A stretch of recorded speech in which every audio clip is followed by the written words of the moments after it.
It was 15 years ago from now. Back when I was in elementary school.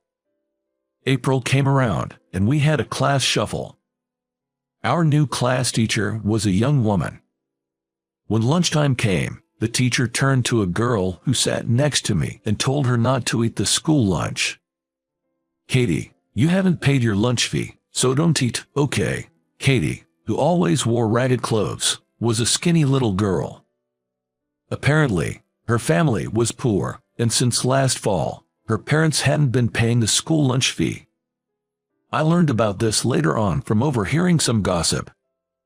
But it seemed she was allowed to eat lunch the previous year. Seeing her being the only one without any food on her desk and just looking down made me feel sorry for her. But since the teacher ate lunch in the same room, I couldn't secretly share my food with her. So I left just the bread, wrapped it in a napkin, hid it in my desk, and gave it to Katie after lunch was over and the teacher left the room. "You can eat this." "Really? Thank you, Jason." Back then, I was an outcast among my classmates and had no friends in the same class. But after that incident, I started talking to Katie. When I got home that day, I told my mom about Katie's family situation. "Mom, please, can you make a packed lunch for Katie?" When I pleaded like that, my mom responded, "That poor child, if she can't eat lunch, it won't be good for her growth, and she probably can't concentrate on her studies when she's hungry. It's fine. I'm already making your dad's lunch every day, so adding one more portion won't make much difference." With that, she gladly agreed. The next day at lunch break, when I handed over the homemade lunch my mom made, Katie's eyes widened in surprise. "My mom said to give this to you." "Is this a packed lunch?" "Yeah, I told her about you, and she said to give it to you." "Really? Thank you, Jason." She hurriedly ate the lunch before the teacher returned to the classroom. It turned out that Katie's house was in the same direction as mine, so from that day on, we decided to walk home together. While walking, Katie told me about her life. "My dad doesn't work, yet he spends all our money on slot machines and horse races. My mom earns the money, but my dad takes it all." Because of this, they were struggling and even in debt. Seeing her wearing the same tattered clothes every day, I felt sorry for her. Our classmates just watched her from a distance. Neither of us had friends. After that, we started meeting up in the morning and going to school together. Some of our classmates teased us, saying, "Are you two dating or something?" But we tried not to let it bother us. I've always been bad at talking to people, but for some reason, I felt at ease talking to Katie. I didn't realize it, but it seemed I was lonelier than I thought, not having any friends. I was really happy to be able to talk to her. On our way to and from school, we talked about a lot of things. About our families, our favorite foods and animals, homework, and TV shows we watched the previous night. And I found out she loves cats. She can't have one at her house, but she enjoys visiting a nearby park where stray cats often gather. "My family has a cat. Want to come over and see it?" "Really? Sure." When I brought her to my house after school that day, my mom warmly welcomed her. When our mixed-breed cat showed up, Katie's eyes sparkled with delight. "How cute. What's its name?" "It's Mary."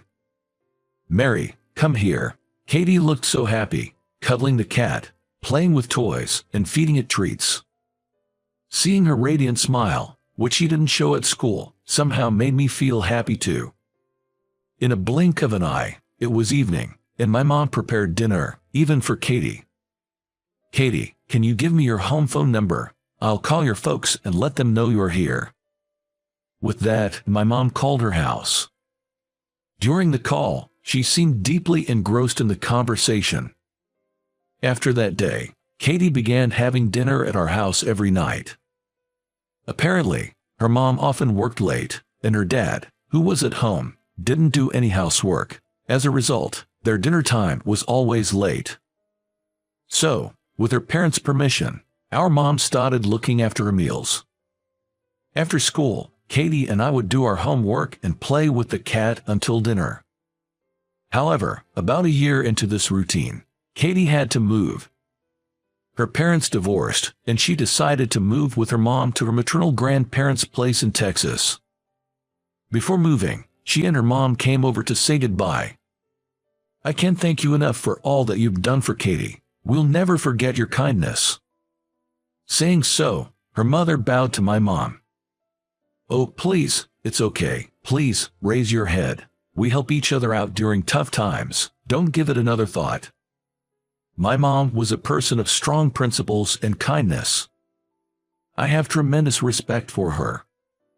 I can't recall the conversation I had with Katie that day. I haven't seen her since. We exchanged Christmas cards every year, but that also ceased after 5 to 6 years. Then, I graduated college and started working at a precision machinery manufacturer. I was assigned to sales, and it's been 3 years now. Taking over clients from seniors and establishing new ones, I now handle numerous major accounts. "Good morning, Jason." My colleague, Mike, from the next desk greeted me. "Good morning. Tomorrow we've got a meeting with AB Electronics. It's a big deal that's vital for the company. You pumped and prepared?" "Yes, I'll have it ready for review later." As we talked, a secretary called out to Mike. "Mike, there's a call for you from AB Electronics." Picking up the phone, Mike's face turned pale rapidly. "What? How could this? Yes, I see. I'm terribly sorry. Right away, please, can you give us one more chance?" "Wait, hold on." After hanging up, he just stared blankly, still holding the phone. "What happened?" Turning to me, he said, "Jason, you gave the wrong time to AB Electronics for our meeting, didn't you? They thought the meeting was yesterday. They're furious that we stood them up. This deal is toast. It's your fault." "What? But wasn't it you who communicated the schedule to them?" "What? You're trying to pin this on me." I wanted to throw his words right back at him. To begin with, I hadn't communicated the schedule to the client at all. Mike had arranged the schedule and then informed me about it later. And yet, trying to blame it on me. He reported the matter to his boss, and Supervisor Johnson went to apologize on his behalf. However, they wouldn't listen, and in the end, the deal with AB Electronics fell through. When Johnson returned, he said to me, "Jason, what have you done? Because of you, the crucial deal we staked our company's future on has been ruined. How are you going to make this right?" "But sir, it wasn't me who informed them about the schedule. It was Mike." "Enough. No excuses. You've caused harm to the company. Maybe you should consider resigning." That's something Johnson always says when he's angry. "Wait, I really don't want to quit." "Then bring in a contract worth the same amount as the machine we were going to sell to AB Electronics within 3 days, or you are fired." How could I possibly secure such a deal in just 3 days? I was at a loss for words after hearing Johnson's ultimatum. But then, I remembered something. There's a client who's currently considering purchasing the same machine we were planning to sell to AB Electronics. They always try to haggle the price down, constantly negotiating for discounts. I'd almost given up, thinking they had no intention of buying.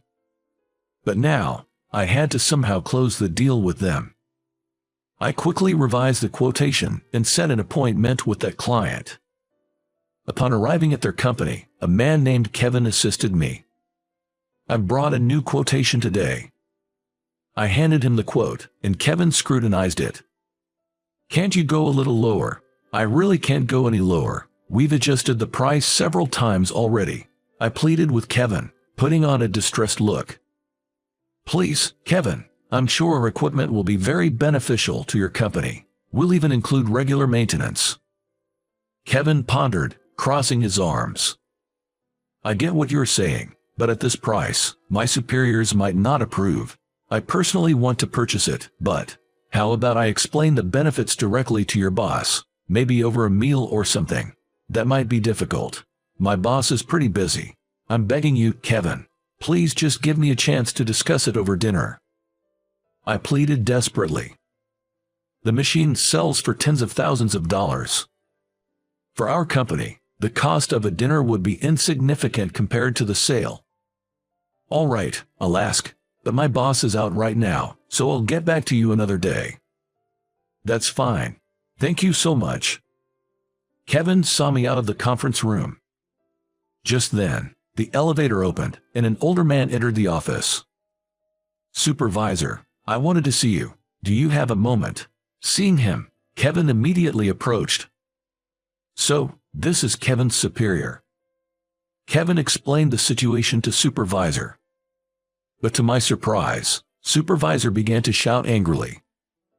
Trying to win us over with a dinner. We've told you countless times if we can't afford it, we can't buy it. If you can't offer a better price, then just leave, and don't come back. Did I do something so wrong to be yelled at like this? While I was still in shock, Kevin whispered to me as he nudged me towards the exit. I'm sorry, he is just in a bad mood today. He always lashes out like this when he's upset. It seems Supervisor is quite a difficult character. But without his approval, we won't be able to finalize the deal. If I don't land this contract, I'm gonna lose my job. What should I do? As I was racking my brain, I heard the sound of heels clicking down the hallway. Wait, Supervisor.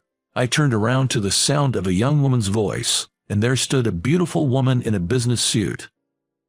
Watson, what's up? She quickly approached the puzzled-looking Supervisor. I've reviewed the documents too, and I believe that equipment from that company would be valuable for us. Please consider purchasing it. She looked straight into Supervisor's eyes as she spoke. Well, if you say so, Watson. Kevin, move forward with the contract process right away. Supervisor then turned to me and said that. What? I was absolutely gobsmacked. For a moment, I had no idea what had just happened. So, you're saying you'll make the purchase? Yes, Jason. Can't say no when the boss's daughter asks. Now can we? Boss's daughter. This woman. As I looked at her, she smiled and said, Jason, long time no see. Don't you remember me? Even though she said that. I don't recall knowing any Watson. But as I continued to gaze into her face, it felt somewhat familiar. Wait, who are you again? She spoke up again. Do you remember me as Katie? Katie, oh, is she talking about the same Katie I used to walk to and from school with and hang out at my place during grade school? She's changed so much, I didn't recognize her. Whoa, it's been like 15 years, hasn't it? Yeah, so nostalgic. I saw your name on the business card attached to the documents and thought it might be you. Really? But boss's daughter. Actually, my mom remarried when I was in high school, and I took on the name Watson. Wow, really? Hey, Jason, instead of just standing here chatting, want to go out for a drink tonight? Sure, sounds good. Katie and I exchanged contact info and planned to meet for drinks after work. When I got back to the office and reported the good news, my supervisor was taken aback. You really got the contract? Yes, we haven't signed the papers yet, but we got the green light. Great job, Jason. Supervisor was thrilled. Looking over at my colleague, Mike, he seemed uneasy at his desk. After wrapping up work for the day and heading to the bar for our meetup, I found Katie already waiting. Thanks for today. You saved me. I didn't get fired because of you. What are you talking about? As I filled her in, she was sympathetic. It's terrible for a senior to put the blame on a junior like that, huh? Well, thanks to you, the deal went through, so I'm really grateful. Seriously, thanks. Upon hearing my gratitude, Katie shyly smiled. I'm honored I could help. To be honest, I've always been grateful to you for everything. We lost touch after I moved, but I'm glad we could reconnect like this. According to Katie's story, when she was in high school, her mother divorced and began dating a man who was then the manager of the office where she worked. They eventually got married. However, a few years later, Katie's stepfather's father, the CEO of the New York headquarters, fellow to take over his position. Their whole family moved to the city. You could have let me know when you moved back. Sorry, but weren't you the one who stopped replying to my New Year's cards first, Jason? Did I? Yes, so I thought maybe you found a girlfriend, and I didn't want to intrude. Turns out, I never did get a girlfriend. Really? No girlfriend? Nope, none. Well, maybe our meeting here is fate. If you're okay with it, would you like to date me? I was taken aback by her sudden confession and was rendered speechless for a moment. But it wasn't that I disliked the idea. I was actually really happy.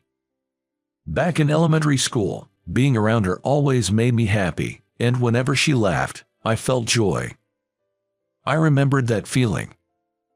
Of course, I'd love to. I extended my right hand to her, and she gently took it.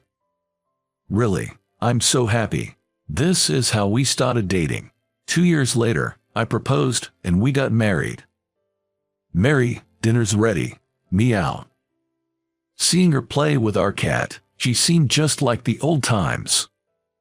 Katie had faced many challenges growing up, but from now on, I wanted to be by her side and make her happy.